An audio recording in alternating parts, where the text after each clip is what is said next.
Russia and America da Iran da landaba yaroi haina warning tawkhre Russia and United States military strike tawba yaroi haina warning tawkhiba loinana machine Middle East region ase yamna sathiba mongda destabilize tawba yai haina section 1 thamkhre wafam ase phongdoduna St Petersburg ki economic forum da United States ki khongthang adu tamthiba khongthang ka langnam ki maram ma oigani haina United States ki mathakta Russia ki deputy foreign minister Sergei Rabayakov na hariba section 1 ase thamkhibani makhata na malem ase nuclear ki lanjao ma thokadabadagi supnadagi millimeter amakhaki changda ngaire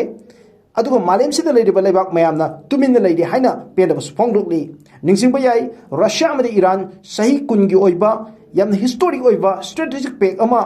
chaliba chahi asigi January 3 da agreement ama oin sahi tongnagibani haujuk phawbada